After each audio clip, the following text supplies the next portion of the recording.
Hello students. तो आज फिर से एक नया वीडियो लेकर आई हूँ। इस वीडियो में हम जो आज पढ़ने वाले हैं वो क्लास 10th कोर्स बी का सिलेबस है। तो कोर्स बी में हमारी जो बुक चलती है संचयन भाग 2, जो हमारी हिंदी की पूरक पुस्तिका है, आज हम उससे संबंधित अध्याय को पढ़ेंगे। तो अभी तक उस चैप्टर के जो 3 अध्यायों में से 2 अध्यायों को हम पढ़ चुके हैं। आज हम इसका तीसरा अध्याय यानी कि टोपी शुक्ला पढ़ने वाले हैं। ये चैप्टर बहुत कुछ हमें दोस्ती से संबंधित दिखता है, तो हम इसी चैप्टर को पढ़ेंगे जिसे लिखा है राही मासूम रजा जी ने। बहुत ही फेमस राइटर रहे हैं और इनकी लिखी हुई कई रचनाओं को मैंने पढ़ा भी है खुद। तो आज जो हम वीडियो देखेंगे इसमें सबसे पहले राही मासूम रजा जी के जीवन परिचय के बारे में जानेंगे, फिर हम पाठ की रूपरेखा को देखेंगे और फिर पाठ के सार को पढ़ेंगे। तो शुरू करते हैं फटाफट। चैप्टर बहुत ही अच्छा है, पढ़ने में भी आपको इंटरेस्ट आएगा। तो सबसे पहले हम देख रहे हैं लेखक परिचय। राही मासूम रजा का जन्म 1 सितंबर 1927 को पूर्वी उत्तर प्रदेश के गाजीपुर जिले के गंगौली नामक गांव में हुआ था। उन्होंने प्रारंभिक शिक्षा गांव में ही अर्जित की। अलीगढ़ विश्वविद्यालय से हिंदू साहित्य में पीएचडी करने के पश्चात उन्होंने उसी विद्यालय में कुछ वर्षों तक अध्यापन कार्य भी किया। तो पहले पीएचडी करी उर्दू साहित्य में और फिर वहीं पर उन्होंने टीचिंग का काम भी किया। इसके बाद वे मुंबई चले गए, जहां उन्होंने फिल्मों में पटकथा, संवाद तथा गीत लिखे। ठीक है, पटकथा यानी कि पर्दे के लिए कथा, और जो है संवाद यानी कि डायलॉग्स लिखे और गीत भी लिखे।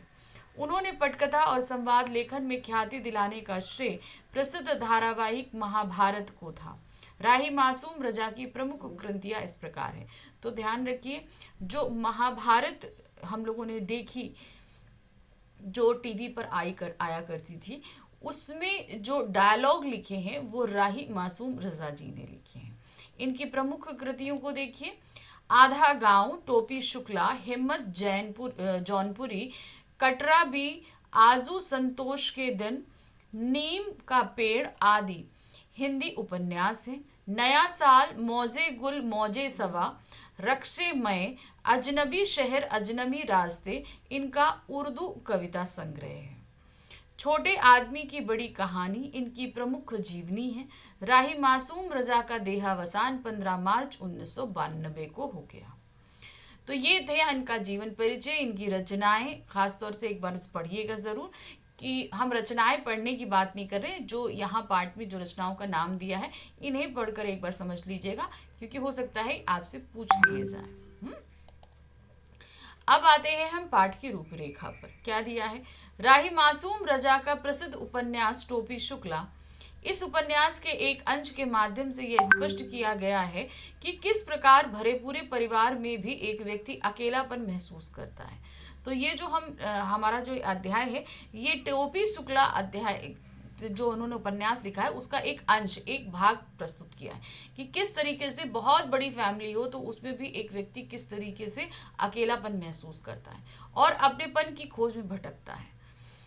कथानायक टोपी को अपनों से के रूप में अजीज दोस्त इफ़न, उसकी दादी तथा नौकरानी सीता मिली।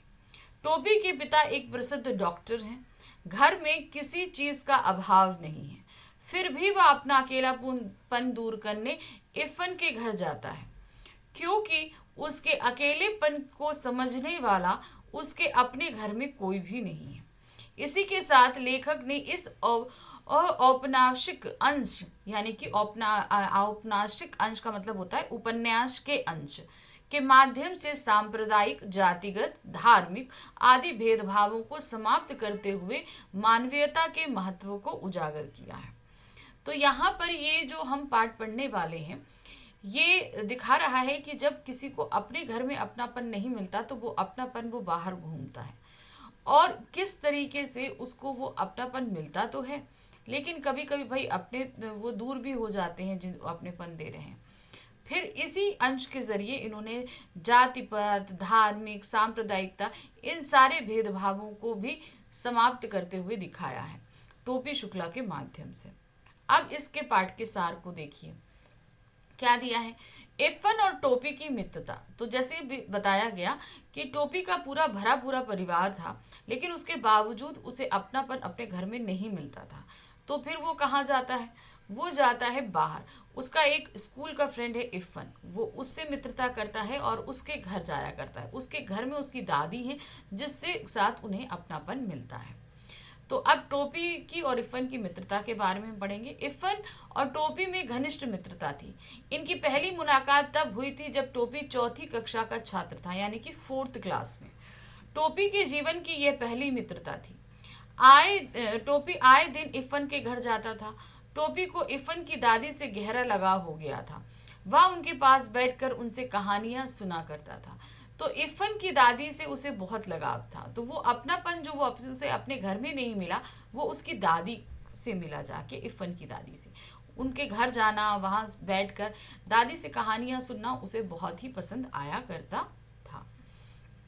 इफ़न और उसका परिवार। अब इफ़न और उसके परिवार के बारे में देखते हैं।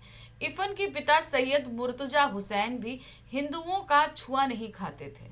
जिस तरीके से टोपी के घर में मुसलमानों की बात भी वर्जित है, उसी तरीके से इफ़न के घर में भी हिंदुओं का आना और वहाँ पर कोई चीज़ छूना, ये बिल्कुल वो लोग वर्जित मानते थे।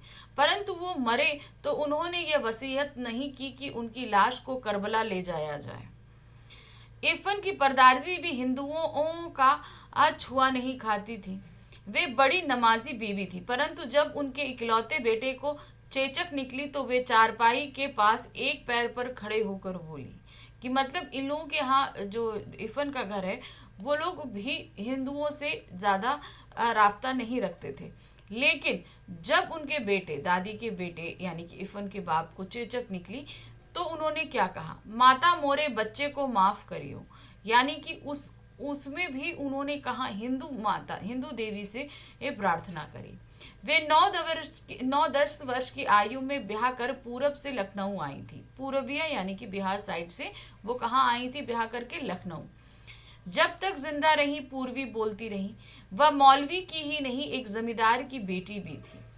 तो मतलब वो मौलवी की पत्नी बनकर आई थी और एक जमींदार के घर से आई थी, जो खुद भी एक मौलवी थे। दूध, घी और दही खाने की शौकीन थी, परंतु लखनऊ में इन चीज़ों का अभाव था। क्योंकि भाई जमींदार के घर से थी, तो वहाँ पर तो ये सारी चीज़ें अथाह तादाद में होती हैं। लेकिन जब यहाँ ब्याह कर मौलवी के घर आई, तो भाई बहुत ही ज़्यादा पाबंदियाँ थी, खाने पीने, उठने बैठने, हंसने बोलने, हर चीज़ की। जब मरी तो उन्हें बनारस के फातमैन में दफन किया गया। तो जब वो मरी तो उन्होंने ये इच्छा करी कि उन्हें बनारस में के फातमैन में दफनाया जाए। अब आते हैं टोपी का इफ़न की दादी से लगाव। अब इफ़न की दादी से टोपी का बहुत लगाव था। क्या? इफ़न को अपनी दादी से बहुत प्यार था। किसको? इफ़न को। जब वह पूर्वी बोली में कहानियां सुनाती तो इफ़न और टोपी खुश हो जाते थे। टोपी को इफ़न की दादी अपनी माँ की तरह ही दिखाई देती, जबकि टोपी अपनी दादी से प्यार नहीं करता था। ये नहीं था कि टोपी शुक्ला की दादी नहीं थी, मगर टोपी की शुक्ला की जो दादी थी वो बहुत ही स्ट्रिक्ट थी। मतलब बहुत बात बात पे डांट देना, अनुशासन, ये सारी चीज़ें थी। इसलिए टोपी को उसकी अपनी खुद की दादी नहीं अच्छी लगती थी और उसे इफ़न की दादी के साथ बैठना उठना, उनसे कहानियाँ सुनना पूर्वी भाषा में बहुत ही पसंद आया करता था। पूर्वी बोली पर हंगामा। एक बार पूर्वी बोली पर क्या हंगामा हो गया? भृगु नारायण शुक्ला के घर भी आधुनिकता का वातावरण दिखाई देता था, यानी कि टोपी शुक्ला के घर में। और भृगु नारायण शुक्ला कौन थे? टोपी शुक्ला के पिताजी। एक बार की बात है, परिवार के सभी लोग मेज कुर्सी पर बैठे भोजन कर रहे थे कि अचानक टोपी बोला, अम्मी जरा बैगन का भुर्ता। अम्मी शब्द सुनकर सभी खाते खाते रुक गए, क्योंकि भाई ये तो एक हिंदुओं का घर था और यहाँ पर अम्मी शब्द सुनकर सब भौचक्के रह गए। तभी टोपी की दादी सुभद्रा देवी बोली, ठीक है, अम्मी शब्द कहीं से सीखा? कहाँ से सीखा? टोपी ने जवाब दिया, ये हम इफ़न से सीखा। अब ये पूरबिया बोली थी, ये हम इफ़न से सीखा है। सभी टोपी की माँ रामदुलारी बोल पड़ी। मतलब इतनी बात हुई कि टोपी की माँ बोल पड़ी, ते कौन मियाँ के लड़का से दोस्ती कर लिए हो बा क्या रे? तो यहाँ पर वो कहे कि तुमने क्या किसी मियाँ के लड़के से दोस्ती कर ली, यानी किसी मुसलमान के लड़के से दोस्ती कर ली।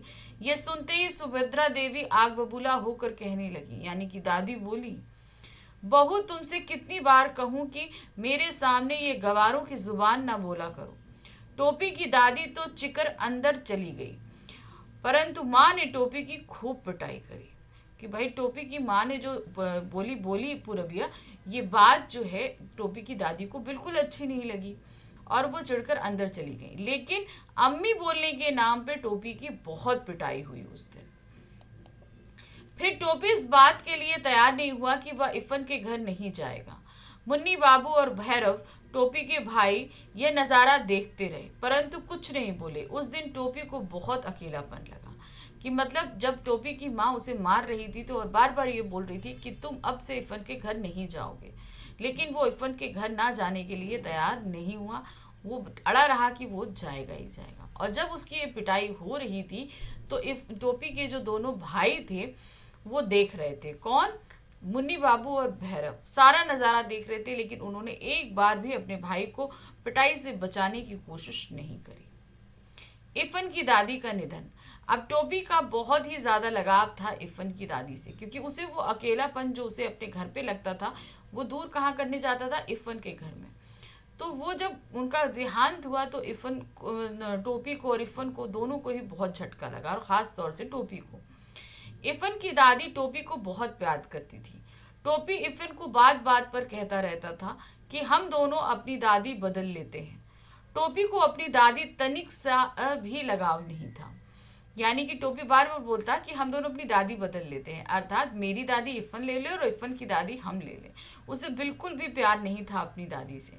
जब इफ़न की दादी का निधन हुआ तो उस दिन वे दोनों दोस्त बहुत रोए थे, क्योंकि टोपी को भी बहुत लगाव था दादी से और इफ़न को भी। खास तौर से टोपी को अपना जीवन इफ़न की दादी के बिना अकेला लगने लगा और वह बेचैन रहने लगा। तो इफ़न की दादी के जाने के बाद उसे बहुत ही ज़्यादा अकेलापन सताने लगा था। किसको? टोपी को। टोपी के जीवन में सन्नाटा। अब क्या हो गया था? टोपी के जीवन में एकदम सन्नाटा आ गया। कैसे? इफ़न की दादी की मौत की खबर से वह बहुत उदास हो गया। शाम को इफ़न के घर गया तो पहले से ज़्यादा लोग एकत्रित थे। भाई एक निधन हुआ है तो लोग घर में रहेंगे ही रहेंगे, परंतु सन्नाटा उससे भी कहीं अधिक। एक दादी के ना होने से टोपी के लिए घर बिल्कुल खाली था। मतलब वो जाता था उस घर अक्सर, लेकिन वो घर उसे बड़ा अच्छा लगता था क्योंकि लोग कम रहते थे, लेकिन उसकी दादी रहा करती थी। लेकिन दादी की मौत के बाद जब गया तो वहाँ बहुत सारे लोग थे, लेकिन वो घर पूरी तरीके से सन्नाटे में था। वो घर उसको पूरी तरीके से खाली लग रहा था। क्यों? क्योंकि दादी के बिना उसे वो घर अच्छा लग ही नहीं रहा था। टोपी ने एक बार फिर इपन से कहा, कितना अच्छा होता तेरी दादी की जगह मेरी दादी मर गई होती। मतलब उसे इस बात से भी पता चल रहा है कि उसे अपनी दादी से 1% का भी लगाव नहीं था। टोपी को ऐसा लगता था कि उसे उसके घर वाले प्यार नहीं करते। जिस अधूरेपन को भरने के लिए वह इफ़न की दादी का सहारा लेता था, उनके देहांत के बाद उसका जीवन सन्नाटे से भर गया। तो उसके जीवन में जो अकेलापन था वो दादी के साथ बैठने से दूर हो जाता था। लेकिन अब दादी नहीं है तो उसे उसका जीवन पूरी तरीके से अधूरा लगने लगा था। टोपी के जीवन में 10 अक्टूबर 1945 के दिन का महत्व। ये दिन उसके जीवन में दूसरे झटके का दिन लेकर आया था। पहला झटका था इफ़न की दादी का निधन, और ये दिन था उसके जीवन का दूसरा झटका। टोपी के जीवन में अधूरापन तब और बढ़ गया जब इफ़न के परिवार मुरादाबाद चला गया, क्योंकि क्या हुआ, मुर्तज़ा अली जी का जो है वो ट्रांसफ़र हो गया। वो कलेक्टर थे तो उनका ट्रांसफ़र हो गया। तो वो ट्रांसफ़र होकर मुरादाबाद चले गए। 10 अक्टूबर 1945 का दिन टोपी के जीवन में अत्यंत महत्वपूर्ण था, क्योंकि उसी दिन उसने प्रण लिया था कि वह अब ऐसे किसी लड़के से दोस्ती नहीं करेगा जिसके पिता की तबादले वाली नौकरी हो। इफ़न के पिताजी के तबादले के बाद टोपी ने ऐसी प्रतिज्ञा ली थी। अब क्या हुआ था, इफ़न के पिताजी ही का ट्रांसफ़र हो गया, वो लोग मुरादाबाद चले गए, इफ़न को भी जाना पड़ा। तो उसके जीवन का खालीपन दूर करने के लिए जो एकमात्र सहारा बचा था इफ़न, वो भी उससे दूर हो गया। उस दिन यानी कि 10 अक्टूबर 1945 के दिन टोपी ने ये निर्णय लिया कि अब वो किसी ऐसे लड़के से कभी भी फ्रेंडशिप नहीं करेगा जिसके पिता ट्रांसफरेबल जॉब में हूँ, क्योंकि हम फ्रेंडशिप करते हैं और वो लोग चले जाते हैं तो ये बहुत ही तकलीफ वाली बात हो जाती है। तो ये प्रतिज्ञा उसने इसी कारण से ली थी। नेक्स्ट है टोपी को कुत्ते से कटवाना। अब क्या हुआ, टोपी के चले जाने के बाद कलेक्टर वाला बंगला खाली हो गया। फिर वहां दूसरे कलेक्टर साहब आए तो उनका परिवार रहने लगा। उनके परिवार में भी 3 लड़के थे। तो जैसे इफ़न वहां जाया करता था फिर से वैसे ही गया, और फिर उसके बाद वहां उसके साथ ये घटना घटी। इफ़न के पिता के तबादले के पश्चात नए कलेक्टर साहब आए और उसी कोठी में रहने लगे जिसमें इफ़न की फैमिली रहती थी।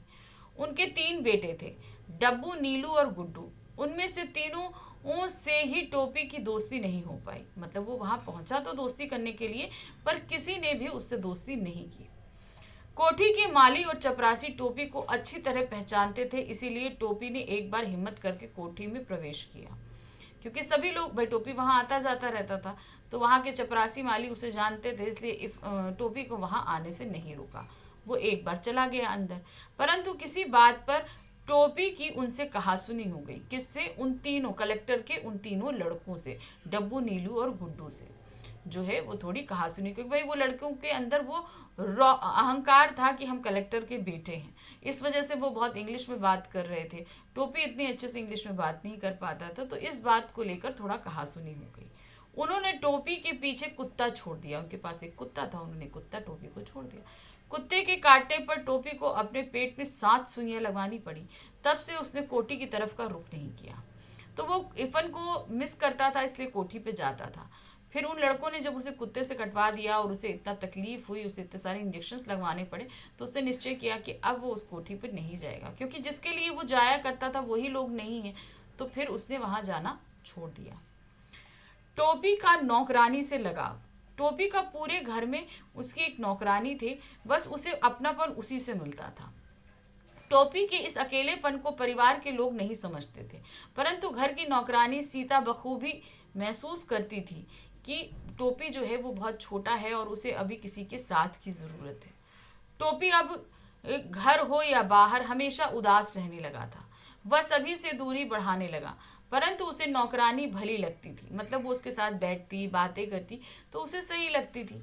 वह टोपी का दुख समझती थी। टोपी उस बूढ़ी नौकरानी के आंचल की छांव में अपने सभी दुख दर्द भूलने का प्रयास करता। तो मतलब जो उसे थोड़ा सा सुकून उसे दादी के पास मिलता था, वैसा ही कुछ थोड़ा सा सुकून उसे अपनी इस बूढ़ी नौकरानी के पास मिलने लगा था, जो इसे घर में कहीं पर भी नहीं मिलता था। टोपी की पिटाई किस बात पर हुई? सर्दी के दिनों की बात है। मुन्नी बाबू और भैरव के लिए कोट का नया कपड़ा आया और टोपी को मुन्नी बाबू का कोट मिला।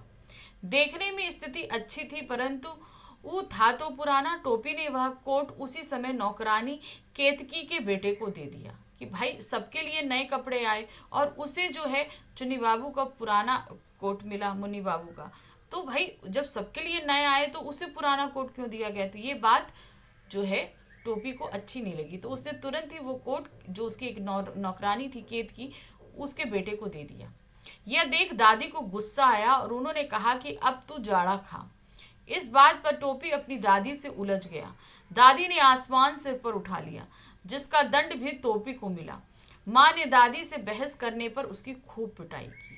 यानी कि दादी ने उसको बोला तो वो बहस करने पर उताया, और बहस करने के कारण माँ द्वारा जो है उसकी पिटाई हुई। अब विद्यार्थी व अध्यापकों का व्यवहार और परीक्षा का परिणाम। भाई जब कह रहे ना कि उसका वो मन उदास है, सब कुछ है और उसे कहीं से सपोर्ट नहीं मिल रहा, तो इसका असर उसकी पढ़ाई पर पड़ना ही पड़ना था। तो क्या हुआ देखिए, टोपी 2 साल लगातार फेल हो गया। किसमें? 9th क्लास में। पिछली कक्षा वाले बच्चों के साथ बैठना आसान काम नहीं था। उस पर अध्यापकों की बेरुखी। एक तो क्या है, छोटे जो जूनियर्स थे वो अब आगे आ गए थे, उनके साथ बैठना पड़ रहा था, तो वो लोग भी चिढ़ाते थे फेलियर बच्चा होने के कारण। और जो मास्टर लोग थे वो भी अब जो है टोपी का मजाक उड़ाने लगे थे। तो इस तरीके से दोनों ही जगह उसे बेरुखी मिल रही थी ना। स्कूल में कोई फ्रेंड्स बन रहे थे और ऊपर से मास्टर भी सपोर्ट नहीं कर रहे थे। कक्षा में भी कोई अध्यापक उसे नोटिस नहीं करता था कि हाँ वो कक्षा में है या नहीं, इससे किसी को कोई फर्क नहीं पड़ता। अगर कभी ध्यान देते भी तो वो तब जब किसी टिप्पणी के माध्यम से उसे शर्मसार करना होता। मतलब उसे शर्मिंदा करने के लिए कि अरे देखो भाई, अगर पिछड़ना है तो टोपी को देखो, इस तरीके से बैठे रहोगे अगर तुम पढ़ोगे नहीं। तो एक तरीके से टोपी को ह्यूमिलिएट करने के लिए वो लोग उसको एज अ एग्जाम्पल यूज किया करते थे। 2 साल लगातार पढ़ते पढ़ते टोपी किताबों से भी ऊबने लगा था। एक बार अब्दुल वहीद ने ऐसी तीखी बात बोल दी कि टोपी ने इस वर्ष पास होने की कसम खा ली, और हुआ भी यही। पिता के चुनाव में खड़े होने के कारण टोपी को पढ़ने के लिए पर्याप्त समय नहीं मिला, परंतु वह पास हो गया। 2 साल वो नहीं पढ़ पाया, कारण भाई देखिए 1 साल उसको इतना इमोशनली ब्रेक डाउन लगा कि दादी चली गई, इफ़न चला गया, तो वो इमोशनली बहुत अप डाउन हुआ इस वजह से। फिर दूसरे साल उसके पिताजी जो हैं उनको वो चुनाव में खड़े हुए, तो उसकी व्यस्तता के कारण नहीं पढ़ पाया। और जब भी पढ़ने बैठता तो कभी उसका छोटा भाई उसकी किताबें फाड़ देता, कभी घर में कोई काम बता दिया जाता, इस कारण से वो पढ़ नहीं पाता, एकाग्र होकर उसकी पढ़ाई में मन ही नहीं लग पाता। लेकिन तब भी जो है लोगों की कटाक्ष बातें सुनते सुनते एक बार ऐसी बात आई कि उसने ठान लिया कि अब के साल उसे पास होना ही होना है, और उसने वो पास होकर दिखाया। तो ये था टोपी का टोपी शुक्ला जो उपन्यास है उसका एक अंश कि किस तरीके से उसके जीवन में इतना उतार चढ़ाव आया। और इस कहानी के माध्यम से जहाँ लेखक ने हमने सांप्रदायिक सद्भाव दिखाई दिया टोपी और इफ़न की दोस्ती में, दादी के प्यार के कारण और टोपी के परिवार से जो बातें निकल कर आई वो ये समझ आती हैं कि परिवार में जो है वो सभी को मिलजुल कर रहना चाहिए, ताकि कोई अपना अकेलापन बांटने के लिए बाहर ना जाए, क्योंकि जब बाहर से अकेलापन टूटता है तो इंसान बहुत ही ज़्यादा टूट जाता है। हम्म? तो ये थी हमारी टोपी शुक्ला पाठ जिसे हमने यहाँ समाप्त किया, और इस पाठ के साथ हमारी ये संचयन बुक भी समाप्त होती है। लेकिन ऐसा नहीं है कि हमारा साथ छूट रहा है भाई, अभी बहुत सारी चीज़ें हैं जो आपके लिए लेकर आनी है, तो हम लेकर आते रहेंगे आगे, और भी मिलते हैं अगले वीडियो में। Thank you for watching, bye bye.